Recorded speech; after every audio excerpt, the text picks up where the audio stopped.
Hi, third graders. I'm so glad to be with you today. Today we're going to talk about maps, and maps are really fun because maps can be something that contains information about how to get from one place to another place. Maps can show a journey somewhere, or they can just be art and they can be fun to do. And today we're going to make a map into a work of art. And what you're going to need to do that, I'll tell you about materials in just a second. But I want to talk to you about maps for a minute. There are lots of different kinds of maps, and I'm going to show you a few examples. This is a map of Washington, D.C., the capital of the United States. And this particular map has symbols on it. It has words telling us where different towns are, but it also has landmarks. These are historic places that you might want to visit in the Washington, D.C. area. It shows us the water. It shows us the highways, the main roads to get around on. This is just the front of the map, though. This is a road map inside. If I open it up, oops, that's upside down. It has more specific roads, smaller roads, and it's like it zoomed in. It's kind of like a zoom in. So I could unfold this. I can't right here because it's really quite enormous. But you get the idea. So this tells us the county. It tells us all about all the roads and the rivers and the islands that are specific to this area and place. I also have another kind of map, and this is called an atlas. You might have one of these at your house. This is a road atlas for the United States, Canada, and Mexico. And inside of it, it's broken up into pieces. So it'll probably show us in the front this is a big picture of the United States and maybe some of the highways. But inside, if I look inside, it will show me the individual states and parts of that state, and it will show me the highways. This is specifically if you were traveling, how you could get around. It looks a lot like the one that we just looked at. But that's what it's specifically for. And then the last one I'm going to show you is an atlas of the whole world. And this is a really big book. You're probably not going to be able to see all of it. But in this book, it shows us different parts of the world. It does show, I guess, some highways, but mostly it just kind of shows us what different parts of the world look like. This is Cyprus and Jordan and Syria. I love looking through these and wondering what these places look like. One thing you'll notice, though, is something over here. This is called a legend. Maps always have legends, and then they have a scale on it. So if I wanted to know how far it was from Damascus to Jerusalem, I could measure it with my ruler. And then I could come over here and it would tell me, let's see, I'm going to just do this with my finger right here. That's about that far. And then I can go like this, and I'm going to know it's about 150 miles. That took me to 150 miles. It's about 150 miles from Damascus to Jerusalem right there. So that shows me the scale of how far it is. But I also have a legend right here that tells me in colors above sea level and below sea level. This is below sea level, above sea level. And so that's what all these colors have to do with. These ones right here are at sea level, about or below, and then everything else is kind of above except for the sea. So this is called a legend. Legend is just like symbols or things that help us to read the map. Today we're going to make a map out of some paint. And it's going to be an imaginary map. we're going to make an imaginary map. This isn't a real place. It's kind of a made-up place. But we're going to make a map that we're going to put in your sketchbook. If you haven't already made a sketchbook, make sure you go back to last week's lesson where I taught you how to make your sketchbook. So this is a finished example of what we're going to do today. And you'll notice that I've got some roads on here. I'm going to show you how to make that with paint. And you'll notice that I have a legend over here. And these are symbols that show you where certain things are on the map. Like, all of these are obviously where houses are in my imaginary place. That's a sports field. We can see that over there. The grocery store is where that apple is. And of course the Kraken, that's where he is. You want to stay away from there in my lake. I have other things like the circus and this fancy opera house on here also. And you can make your imaginary world have whatever you want in it. And you can do more than 4 things on here. But I'd like you to do at least 4. To start out, we're going to start using paint. Now, I know not everybody has paint in their house, so I'm going to show you a couple of ways that you can make paint. If you have any markers at your house that are dried up and don't work anymore, or you just don't care if you do this with them, you can take the lid off, stick the marker inside some water. Do you see what's happening here? And you're going to have to kind of leave this for a few hours. But the water eventually is going to turn dark red because that's the color I have. Oh, you can even kind of do this and it'll make it a little bit darker. I would suggest, though, do not put like a lot of water. If I would have filled up my water to like right here, then I'd have a really weak red. It wouldn't be a nice dark red. So you don't want to put more than like that much water in your container. I guess if you just go like that, it kind of makes it darker. Another thing that you can do is you can use food coloring. Everybody has food coloring at their house. I'm sure if you asked your mom or an adult there, someone would know where it was. And all you have to do is put a couple of drops of food coloring in some water and mix it up, and you've got some color. This looks really dark, but it's going to be kind of a purpley red is what it will be. So those are 2 options for you. Of course, if you already have some watercolors, use the watercolors. That's your ideal situation, is using watercolors. So my first step is going to be, if I have watercolors,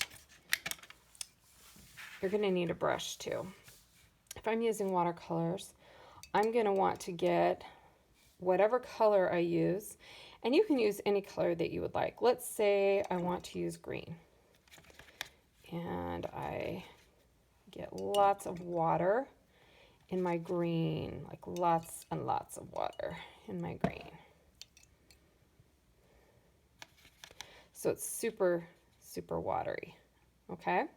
So what you're going to do is you're going to take a new piece of paper. This is one that's not going to be in your sketchbook yet. We will put it in your sketchbook. But for right now, it's just this. I folded it in half, creased it like this, and then I'm just going to open it up. I'm going to be working right now on this page right here. This is going to be the page I put that legend on. This is going to be the page I put the map on, okay? So I'm just going to kind of hold it like this. I'm going to grab some of that green, making sure I have a lot of water on it. And if there's not enough, just get some more water. And then you're going to run beads of water all over your piece of paper. Look at that. I'm just going to keep feeding it some water and some more green. You can make your roads a lot straighter than this if you want to, but I think I like them to kind of wander everywhere. So that's why I'm tipping mine like this. All right. Okay. And that went down to the bottom. You can kind of go like that if you want to get that. All right, now I have a nice line, nice road right there. Don't just do it from one edge. Do it from several edges. So I could do one from this edge right here and have it wandering around. And it's gonna, oh, it went right through that. Usually it kind of meets up and fades into the other one. All right, you can even use more than one color. Let's say I want to add some yellow, because yellow and green are analogous colors. They blend really well together. So maybe I'm going to turn this around and start over here with some yellow. Grab my yellow and just keep feeding it more water if I need to, more color if I need to. This paper doesn't take water very well, so that's why it's a little trickier. Okay, so once you are finished and you have as many roadways as you would like, I'm going to show you. I did one earlier, and it's dry. Then you are going to start adding details. I'm going to set my paints aside here, and I'm going to start adding details. For this, you can use whatever you would like. You can use colored pencils. I've got some colored pencils that I'm going to use. These look like chalk pastels, but they're actually pencils. You could use markers. Anything that you want to use is fine. You could even use more paint if you wanted to fill these in. So when we're looking at this, we're looking at it like it is a map, and you are going to create your individual landmarks and things that are in your city or your town or your countryside or whatever you want it to be. You'll also need a pen. You'll notice on my finished drawing that I used pen before I used any of my colored pencils. So what you're going to do is just go through and make your town into whatever you would like. If you want to add some houses, you're just going to kind of do this very first. You don't have to make your houses look like mine, by the way. You could make your houses look like whatever you wanted to. You could make them have,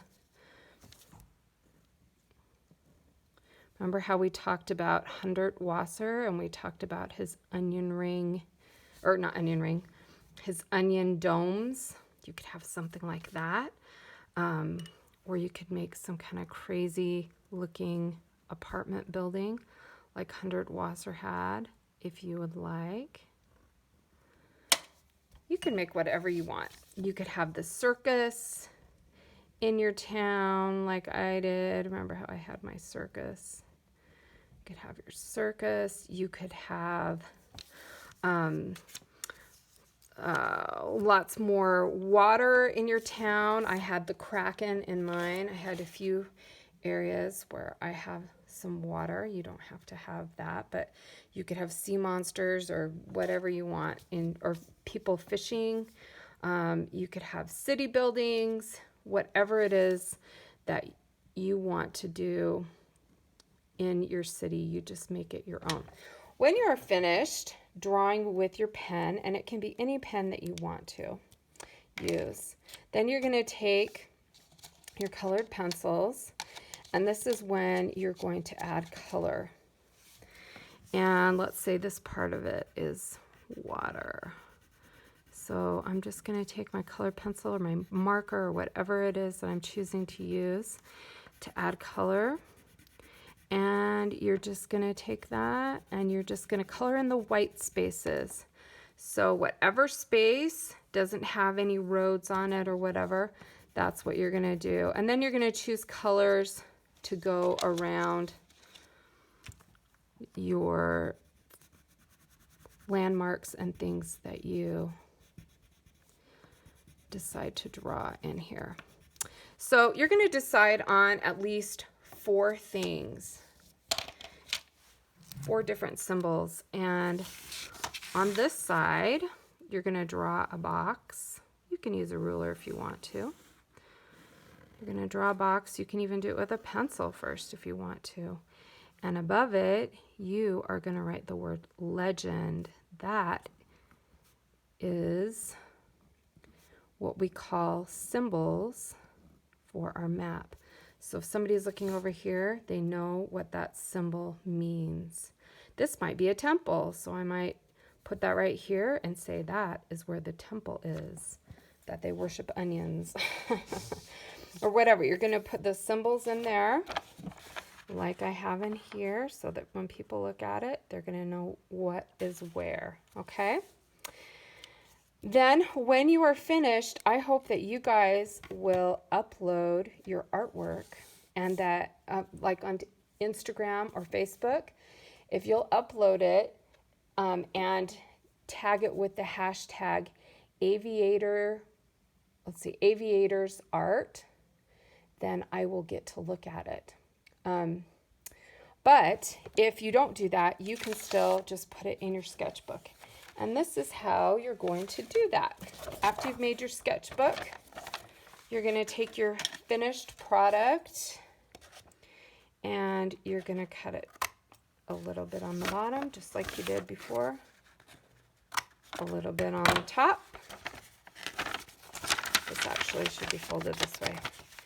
And then you're going to take your open sketchbook and you're going to kind of fold this like this.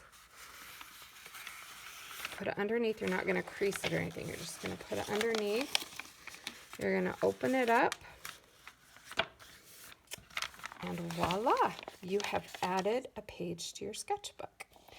I hope that you guys keep drawing in your sketchbook, and I can't wait to see what you come up with when we get back to school. See you then.